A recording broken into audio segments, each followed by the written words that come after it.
and let's just take a quick peek at what's here. It's pretty short. It includes only standard io.h. It uses printf. It uses a for loop. And the goal, quite simply, is to print out that column of 3 bricks. Now, it's short enough that some of you, if you're getting comfy already with C, you might already see the logical bug. It's not a syntax error. Like, it will compile and run. But there's a bug there. And suppose that I'm very new to C. I'm very uncomfortable with C. It's 2 a.m. and I just can't see the bug. What are my recourses here for actually finding a mistake like this? Well, first, let's look at the symptom. Let me go down to my terminal window. I'm going to use make buggy0. Because again, the file's called buggy0.c. I'm not going to use clang. In fact, I'm never really going to use clang manually here and out. I'm just going to use make because it makes our lives easier. It does compile, no errors, so it's not syntax. It's not something silly like a missing semicolon. But when I run /buggy0, I of course see 1, 2, 3, 4. And this, of course, does not match the 1, 2, 3 bricks that I actually intended for that column. And yet, I'm starting counting at 0 as I usually do. I've got 3. I'm going up to 3. So where is my logical error? If it hasn't obviously jumped out at you already, well, how can I solve this? Well, first and foremost, perhaps the best technique for solving bugs, at least early on, is just use printf. Like thus far, we've used printf to say hello and other things on the screen. But printf is just a function for printing anything. And there's no reason you can't temporarily use printf to like print out the contents of variables, what's going on inside of your program, just to figure out where your mistake is. And then you can delete that line of code later. It doesn't have to stay there forever.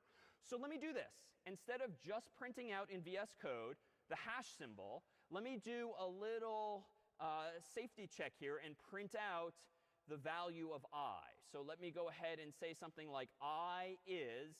Now, I want to say I is this. But of course, this is not how I print out the value of I. If I want to print out the value of I, what should I put here? So %i for integer instead of %s for string. So there's still placeholders, but we use %s for integers. And now if I want to print out I just need the comma as the second argument, and then I. All right, let me go ahead and back to to my terminal window. Let me recompile the program, because I've changed it. That still works fine. /buggy0.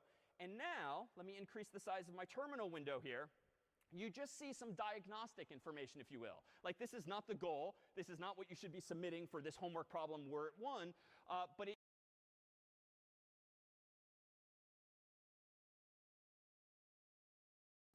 Welcome to the complete JavaScript course. In this course, we're going to learn how to build complex websites using JavaScript from a beginner to a professional level. And by the end of this course, we're going to build Amazon.com. So this is an interactive multi-page website where we can add products to our cart, create an order, and even track our order. Along the way, we're also going to build some smaller projects like a rock, paper, scissors game, a to-do list, and a calculator. Now, you don't need any previous coding or technical experience to follow along. This course will cover everything that you need to learn JavaScript. We're going to start from the very basics of JavaScript, and we're going to build our way up step by step. We're going to learn the major features of JavaScript, and also how to use JavaScript together with other technologies like HTML and CSS. We're also going to learn more advanced features like object-oriented programming, backend, callbacks, promises, and async await. And we'll use these features together to build a complex project, which is the Amazon project. This will let you practice what you learn and deepen your understanding. You can find the different lessons of this course below the video here and here. If you need to, you can adjust the speed of the video here. And after each lesson, I'm going to give you a bunch of exercises that you can do on your own to practice the skills that we learned. In total, this course will have over 250 exercises. So with that said, let's get started.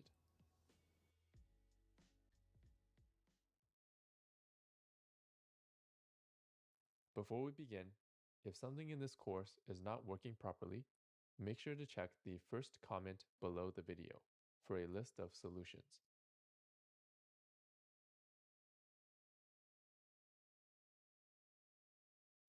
I'm going to be doing this course on Windows, but the steps are the same if you're using a Mac. We're going to start from the very basics of JavaScript and build our way up step by step. First of all, what is JavaScript? JavaScript is a technology that we use to create websites. A website is like YouTube.com or Amazon.com. It's how we access YouTube and Amazon on our computer. If we were using a phone, we usually use an app, but on our computer, we use a website. So there's actually 3 technologies that we use to create websites: HTML, CSS, and JavaScript. Each of these technologies has a specific purpose when creating a website. HTML creates the content of a website. It creates all the buttons, the text, and the images. CSS changes the appearance of the website. By adding CSS, we can make our website look nice. And finally, JavaScript makes our website interactive. So if we only have HTML and CSS, and we click one of these buttons, our website doesn't do anything. But once we add JavaScript, we can make our website do something when we click a button, such as add a product to our cart or create an order. So this course is focused on JavaScript. If you want to learn HTML and CSS in more detail, I have a full course just like this one that you can find in the video description. Let's get started with JavaScript. The first thing we need to do is to install a piece of software called a web browser. A web browser lets us view websites that we create in this course. The most popular web browser for web development is Google Chrome, so I recommend using that. If you don't have Google Chrome, you can open the default web browser on your computer. For Windows, it's Microsoft Edge, and for Mac, it's Safari. Type in google.com at the top and press enter. Search for Google Chrome. Click the result and follow the instructions to download and install. Once we've installed Chrome, we're ready to begin. We're going to start by learning what exactly is JavaScript and how does it work. The easiest way to understand JavaScript is we're basically giving instructions to a computer, and then the computer follows our instructions. I find the best way to learn this is to jump in and give it a try. So first, let's open Google Chrome. Next, we're going to click at the top here and type supersimple.dev/js-basics and press enter. And now we'll learn how to give our computer some instructions to follow. To do that, we're going to go to a blank area of the web page. We're going to right-click, click Inspect, and then click the Console tab. Now, if your console doesn't show up at the bottom like this, you can click these 3 dots here, and then select this icon. Okay, so inside the console, we can give some instructions for our computer. Let's learn our first instruction.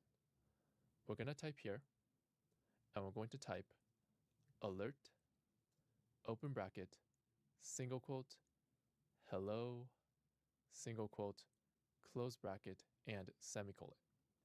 Make sure to type this out exactly as I have it here. In JavaScript, if you don't type things out correctly, it won't work.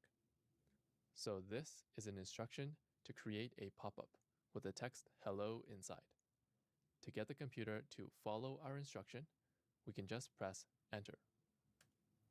And as you can see, the computer does exactly what we tell it to do.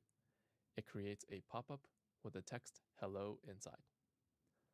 Now let's press OK. And let's give another instruction to the computer.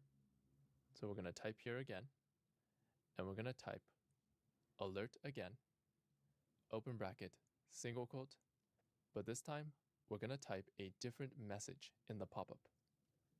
Good job, and single quote, close bracket, and semicolon. So this is an instruction to create a pop-up again, but this time with the text "good job" inside the pop-up. If we press enter, the computer does exactly what we tell it to do, and it creates a pop-up with the text "good job" inside. And that's basically the main idea behind JavaScript. We're giving instructions to a computer, and then the computer follows our instructions. So note that we can open and use this console on any website. We're just using supersimple.dev as an example. Let's press OK. And we're going to learn some terminology, or naming. The instructions we give to our computer, these instructions are called code. When we press enter and the computer follows our instructions, this is called running the code. Now, there are many different languages we can use to write code, called programming languages. It's similar to how we have many human languages that we can use to communicate. Some examples of programming languages are JavaScript, Python, and Java. So here, we're writing our code using the JavaScript programming language. So we call this JavaScript code. Now that we understand the basic terminology, let's look at some more examples of what we can do with JavaScript code. Another thing we can do is math. Let's go back to the console and type here, and we're going to type 2 plus 2. So this is an instruction or code that tells the computer to do some math, to calculate 2 plus 2. When we press enter, the computer follows our instruction or runs this code, calculates 2 plus 2, and gives us the result, which is 4. Let's do another example. We're going to type 10 minus 3 and press enter to run this code. Again, the computer does this math, calculates the result, and gives us 7. So as you can see, JavaScript can do many different things, like create pop-ups and do math. Let's look at one more example of what JavaScript can do. We're going to go to the bottom and type out this code. Document dot body dot inner capital HTML equals single quote hello single quote and semicolon. Make sure to write this out exactly as I have it here, with the dots and the capital letters, because JavaScript is case sensitive.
The addEventListener method attaches an event handler to the specified element without overriding existing event handlers, so you can add many event handlers to one element.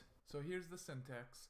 You're going to put the element you're trying to access, and then addEventListener, and then you're going to pass in the event, and this is the type of event, like click or mouse down, and then you're going to pass in the function, and then the useCapture. This is a Boolean value specifying whether to use event bubbling or event capturing. This is optional, and I'll explain this in a little bit. So we already have this HTML code displaying over here, and we've already selected all of our elements. So what I'm going to do is create an event listener. So here we're attaching an event listener to the paragraph. That's this first paragraph up here, and it's going to be a click. So on click, we're going to run this function. So we're just going to set the background of my div to light blue, which it already is right now, but if we reset everything, it will go back to this coral. So now if I click the words, it changes to light blue. Now this actually does the same thing that onClick would do. So when you use addEventListener and pass in click for the event, you could also do it like this. You could set onClick equal to this function here. However, there are some bad things about using onClick. With onClick, you may have only one event assigned at a time. So if you assign another event to onClick, it will overwrite the first event. You also can't set the useCapture, so generally you want to use addEventListener. However, onClick does work in all browsers, and addEventListener does not work in older versions of Internet Explorer before version 9. Before version 9, you have to use attachEvent instead of addEventListener. Okay, instead of declaring our entire function in here, we can actually just pass a function reference, change text, and then it will call that function. Then here it's just going to set the text content of paragraph 2 to some other words. So if I click here,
Yo guys, let's talk about how to fly a drone using JavaScript.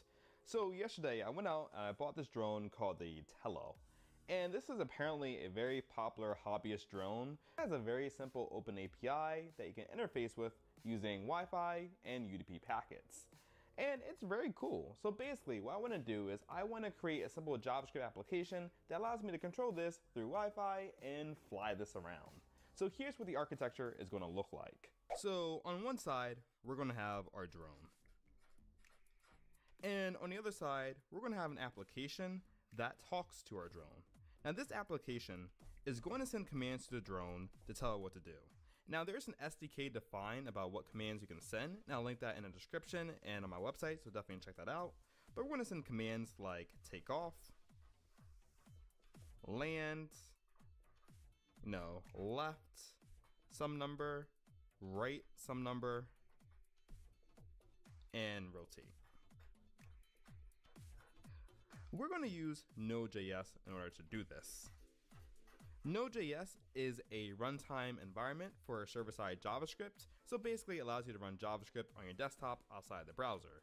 Now you might be wondering, Dave, why can't we just use JavaScript within a browser? And the reason why is because whatever you write in a browser is going to sit on the HTTP application layer in a network stack. And underneath it, HTTP makes use of this internet protocol called TCP. TCP is reliable. It's a protocol used for basically almost anything on the internet. Now the problem is our drone makes use of another protocol called UDP. UDP is not really like TCP. UDP is unreliable. You don't get any guarantee that a packet will get sent if it's lost in delivery. UDP is generally faster and smaller in size, so it is preferred in our protocol for things like game streaming or video streaming. Okay, so here's a quick overview of the code. So in Node.js, I'm first importing the dgram module, and this module allows us to send UDP packets. It's a built-in Node.js library. Once I import that dgram module, I'm binding it to the port. So once I have all that done, what I'm going to do is go and create a send function. And in the send function, I'm going to call the send method of the dgram module. Now with the send method, I'm going to send in a command. And if you check out the SDK for Tello, you'll see the command is a simple string. So it'll be takeoff, landing, wherever else it is. So I'm going to send that command, and then I'm just going to throw an error if I get an error back. Now keep in mind, this is UDP, so I'm not going to get a response of like 200 or 500 or anything else like that. In order to actually get a response, I have to create a onMessage event listener, and from there I'll listen to an event. Finally, I call that with the send message function, and it'll take off when I do this. Now, if I want to get really fancy with this, I can make this program a little more complex and have user input so that they can do more than one thing rather than just taking off. So with that, I use a Node.js reline module, and then I create a function to get the user input, and then keep looping through using recursion to get an input and send that to the send message function. So guys, that's basically how you can get this thing up and running. So like I said, I'll have this all over my website in slower detail, so feel free to check that out. If you like this video, definitely give it a thumbs up. Don't forget to go and hit that subscribe button. And as always, thanks for watching and stay tuned for another galvanizing video. Thanks.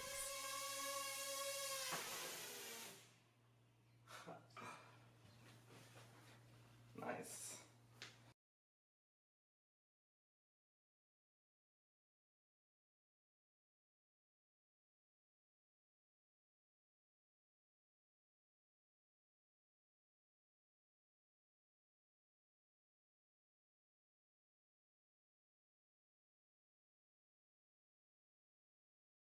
We're the Robust Adaptive Systems Lab here as part of the Robotics Institute.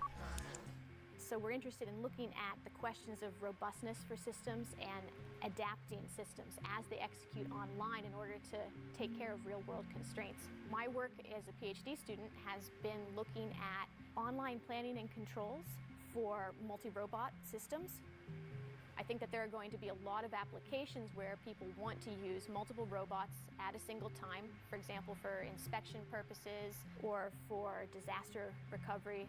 If you use more than one robot, you can cover ground faster, get more information back. But these are complicated situations where you can't pre-plan. The demo that I'm going to be giving you guys is a group of 15 robots that are ordered to take off, form into a single group, split into different groups, move around the arena, execute different commands, come back together. So some formation flying by these different robots. So all of this is planning in real time and redirecting the robots from their previous behaviors to these new behaviors in a feasible and safe manner. If the centralized planner can't find a collision-free route that obeys all these instructions, we simply don't execute it at this time. So that means that the plans will never collide. How do we handle really windy conditions or cases where you don't really know, exactly where the robot is? You have a lot of uncertainty to account for. What I'm looking at is how do we actually learn new control strategies, new control policies as we go, but do so in a very rigorous manner so that we don't just crash the vehicle as we're trying to learn. So basically see the vehicle take off, and we'll command it to fly 3 different elliptical trajectories through our flight arena. And as it flies through there, it's going to encounter just a very turbulent, kind of spatially varying wind field generated by 8 high-power fans we have in there. It'll be kind of wobbly, might not track as well, but as it flies through, it'll learn more of these controllers, and so you'll actually see control performance improve over time. And so ideally, by the second and third laps, we actually see much more steady, much more safe and stable flight performance. There's a lot of interest in just being able to fly outdoors in windy environments and things like that. And so these techniques will basically let you learn how to compensate for that without a programmer having to go in and hard code all these type of solutions beforehand.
Hello and welcome to the Drone Programming Primer for Software Development course. This course is designed to introduce and educate you to the free and open source software tools that are popularly being used to fly drones. The software flight stack we'll learn about is very popular amongst both commercial and business interests as well as hobbyists alike. So why should you learn about drone software development? Well, the drone industry is set to become the next high-growth market. Once the regulatory system frees up the airspace for drones, commercial applications of drones will cause the drone industry's growth to turn exponential. This will happen way sooner than later because the FAA is currently investigating the best methods for unlocking the airspace to drones. And when this happens, it'll cause a great demand for engineers and developers who know the full software flight stack needed to create the autonomous drone applications. So what could these autonomous drone applications be? Well, things like food and package delivery, security and surveillance, perhaps even one day human transport. Primarily, the engineers and developers in the drone space are focusing on the hardware side of things, but to get these applications out into the real world, it's going to require some software development. Well, that's where you come in. So who should take this course? Basically, anyone wanting a primer of the most popular open source drone flight stack that wants to begin software development with drones anywhere from firmware to applications. So if you're an experienced engineer or developer, a hobbyist or a coder, or just a motivated non-technical person, the only prerequisite knowledge that you're going to need in this course is basic command line commands in Linux and how to make functions in Python. So what specifically is covered in this course? We're going to cover all of the open source software projects that together provide an advanced system that we will call the flight stack of our drone. There are 4 main projects we'll be looking at that provide different things. ArduPilot will be our drone's low-level firmware to control the vehicle. Mavlink will be our communication glue between different vehicles and applications. MavProxy for a high-level method of commanding and monitoring our drone. And DroneKit for modeling our drone as an object-oriented programming object in Python. The big question is, will you need a drone for this course? And surprisingly, you don't need a drone, because this course uses a simulated drone called Siddle that can run right from your computer. The Siddle drone uses the open source flight stack and will allow us to test any code we have developed. So what's the risk in buying this course? Well, really there's none, and that's because all of the required software we're going to be using is free, and you don't even need a drone to test it. On top of that, we provide a 30-day money-back guarantee just in case you don't like the content in the course and want to get your money back. So what do you have to lose? Let's start our learning journey and position ourselves for the industries of tomorrow. Okay, so in this video we're going to look at the format and content that will be covered in this lecture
What's up, everybody? How's it going? So you all seemed to really enjoy the recent Google front-end coding interview that I did with Connor, who is the front-end expert creator on AlgoExpert. By the way, if you're a software engineer preparing for your technical interviews, do check out my company, AlgoExpert. Go to algoexpert.io, use the promo code CLEM, CLEM, for a discount on the platform. And so I decided to redo some interviews with Connor. In this video, I'm going to be interviewing him with some pure JavaScript problems. So not even HTML, CSS, DOM manipulation. No, just pure JavaScript. You're going to see really fun problems that I asked him. We also did another interview on his YouTube channel, a React coding interview, because we recently launched some React content on Front Expert. Definitely go check it out after you watch this video. I'll post the link to that other interview on his channel in the comments and in the description below. And with that, enjoy this JavaScript coding interview. All right, Connor, are you ready for this pure JavaScript coding interview? Yep, I'm ready. Okay, so for this interview, I'm going to have you implement 3 utility functions that are either based off of native JavaScript library functions or off of functions that are found in popular NPM packages like Lodash. So we're going to implement promise.all, deep equals, and get timer. We'll get into the last 2 when we finish the first one. So the first one is promise.all. It's based off of the native promise.all function on the promise object in JavaScript. And the way that it works is it takes in an array of promises and it returns an array of the resolved values of those promises.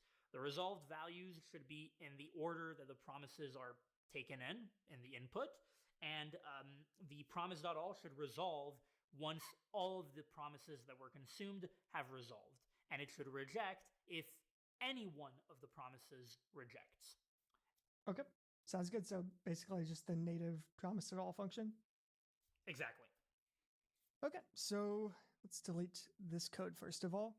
And let's see, so we need to keep track of the sort of output of each promise. So let's create an array for that first of all. So we can say const output, and I'll make this an empty array. And then we need to know when each of the promises has resolved. So we can do that with, we can't await the promises because then we'd end up doing them one after another essentially. So we need to, I guess, have like a .then chain to each promise. So let's loop through our promises. So we can say I guess we can use for each. So we can say promises dot for each promise. Okay, so for each promise, we want to add to the output once the promise has resolved. So we can say promise dot then, and in the case of .then, that means we know it has resolved. So we can go into a callback function here. And all we need to do, I think, is add to our output the resolved value. So we can say output.push. Or actually, we don't want to just push because that could end up making them out of order. So we can say output at I, and we'll add I to our for each loop. So promise and I, we are going to add the value. And we need this value here. Okay, and then, so now we are adding all of the values to our output, but we still need to actually return, and I guess we're returning a promise itself, right? So let's create a promise, and we'll do all of this code inside of the promise function, I guess the executor function, I think it's called.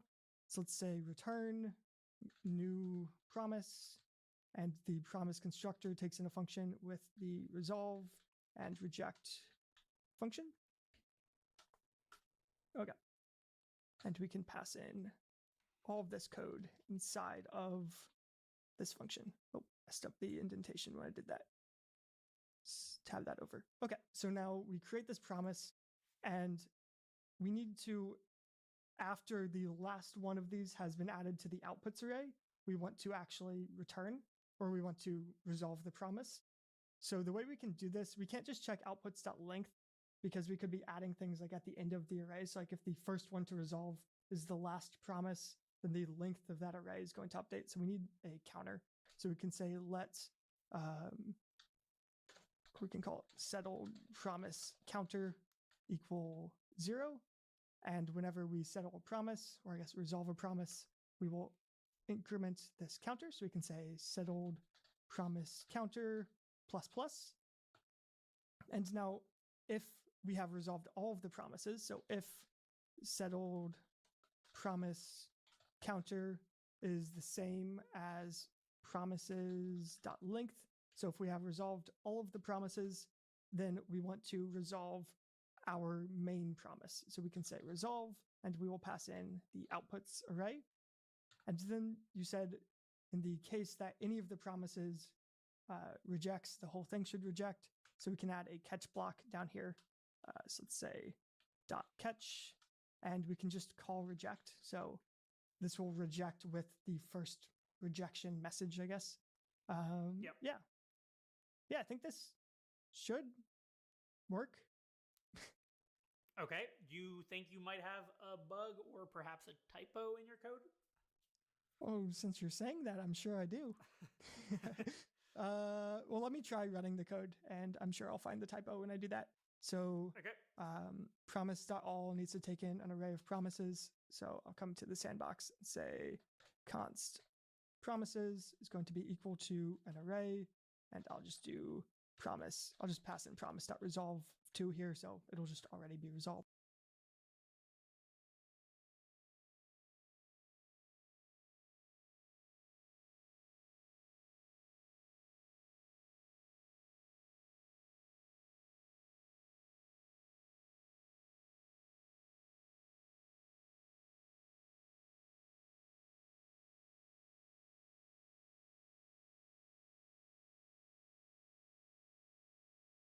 But we'll run the code, and unhandled promise rejection cannot read property of undefined reading for each. Here you forgot to pass promises to promise all. Like literally in the sandbox on line 7. I see. Promises. Yeah, promises. Yep. Okay. Output is not defined. Oh, did I say output instead of outputs somewhere? I did. Outputs. Yep. Okay, so Run that was code. the typo. Okay, cool. Where I did outputs. Yep. Okay, so Run that was code. the typo. Okay, cool. So promise.all this, and let's just say .then console.log to log out the result. And okay, yeah, so we get an array of 2. If we throw an error in here, so let's say promise.reject error, we should now instead get, so we get this unhandled promise rejection error because we rejected our promise. Yep. And if we resolve with something else, so resolve as a string, we should have an array of 2 and resolve. Yep. And just try a few more. Like imagine you put, I don't know, 5 promises. Yeah, let me also check if the promise doesn't resolve immediately. So let me create another promise, const slow promise. It's going to be equal to new promise resolve, and I'll just say set timeout, and we will resolve the promise. Resolve done, and I'll just do this after like 100 milliseconds, just so that when the function initially runs, this isn't resolved. Okay. Let's do that, and cool. So we got done. So it essentially, I guess, waited for that to finish. Yep. Cool. Yeah, we can try adding some more stuff in here if you want. So we can say maybe 2, 3, and 4. And then if just one of these was a reject, it should all reject, I believe. Yep. Yep. And it rejects with 4. Yeah.